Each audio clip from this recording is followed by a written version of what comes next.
So the important impression one should get from this slide is that this is the site of the proposed Back 40 mine. And by the way, even the term Back 40 is a misnomer. The site is nowhere near 40 acres. The open pit by itself is 83 acres. The entire mine site, including the processing plants and the waste disposal area and the wastewater treatment plant, encompasses 600 acres, not 40 acres. Right? So the whole presentation of this project in the mass media and by the industry and by the state of Michigan, by the way, is designed to create an atmosphere of acceptance and passivity on the part of people that ought to be up in arms about what is being proposed for this area and for this landscape. So the area where the company, the Canadian company named Aquila Resources, wants to construct an open pit sulfide mine is right here on the banks of the Menominee River, 150 feet from the river. 150 feet from one of the largest river system in the Upper Peninsula, has a drainage area or a discharge area of 4,000 square miles. Any contamination from the site, from the open pit, from the waste material, from all the processing operations, the transport of cyanide, which is used to separate the gold from the rest of the waste rock, all that material 150 feet from the river. Not a good place to put toxic chemicals in such a fragile environment. This is an artist's conception of what the open pit would look like if it were to be permitted and constructed. And of course, the whole point of this tour is to alert people about the dangers of sulfide mines so that this scenario never happens. And of course, the other point about this tour, named Stop Sulfide Mine Tour, is up until yesterday, was to promote awareness of the attempts of the legislature to repeal what Tony talked about earlier as the mining moratorium law, also known as Prove It First law, which requires, before the state of Wisconsin can grant permission for a sulfide mine, the applicant has to show where they mined in a sulfide ore body in the United States or Canada that has not polluted the environment. Since the law was passed in 1998, not a single company has come up with a single example in the United States or Canada where they have mined in a sulfide ore body without contaminating groundwater or surface water. So the companies are not banned from doing sulfide mining in Wisconsin. They simply have to meet a condition. They have to show, prove it first, where they've done it without contaminating the environment. They haven't been able to do that, and so now they want to abolish the law because they cannot possibly meet the conditions of the law. And last night, we had a horrendous display of disloyalty and untrustworthiness on the part of legislators who legislated in favor of an out-of-state mining company instead of the interests of the vast majority of the people in Wisconsin who value clean water and who depend upon clean water for their survival, for their economy, and for their culture. So last night, by a vote of 19 to 14, the Senate passed a repeal of Wisconsin's historic mining moratorium law, also known as Prove It First.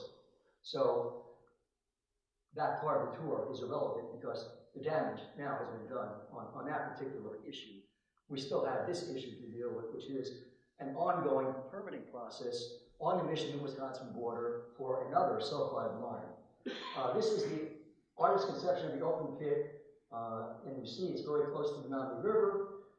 This is, or would be, the largest open pit sulfide mine in the upper Midwest. It's 2,000 feet wide, 2,500 feet long, 800 feet deep, which means that it is deeper than the tallest building in the state of Wisconsin, which is the first federal building here in Milwaukee. You can fit 2.5 Statue of Liberties in this pit, 800 feet deep, which also means that the vast amount of material coming out of this mine that ends up as toxic waste will be stored permanently on site right next to the largest river system in the Upper Peninsula that drains eventually into Green Bay and Lake Michigan. This is a company that wants to put a mine not next to a river, but in a floodplain. Another bad idea. You put a mine that has the capacity to discharge toxic material into the local water supply. You put it in a floodplain, which is designed as a warning that there are going to be floods in the area, and you create an inevitable scenario of material, toxic material from the mine being discharged into the Menominee River. The other important point about this is that the state of Michigan, which is the sole permitting authority over this mine project, despite the fact that it is an interstate water body in which people on the Wisconsin side are going to experience the negative impacts, the state of Michigan is the sole permitting authority in this matter. The DEQ has not disclosed that the company intends not just to have an open pit mine, but after 8 years of open pit mining, they would have another 8 years of underground mining. And that underground mining would go under the Menominee River. So not only is it another set of risks, but the whole point of the environmental review process is that the public needs to understand what are the risks involved in the project. And if they're not told that this is a 16-year project, which involves not 50 million tons of waste, but 100 million tons of waste, this is a direct assault on the democratic right of people to be informed about decisions that their government is making on their behalf and supposedly in their interests. So the DEQ knows precisely well that the application that is in front of them, which says that this is an 8-year open pit mine, is a fraudulent application, because Aquila Mining Company has told their shareholders in press releases that the DEQ is perfectly aware of that this is a combined open pit and underground mine, but the second half of the project is not being disclosed, is not being evaluated, and is being misrepresented for people that are not following this on a day-by-day basis, which is the vast majority of the Michigan and Wisconsin public.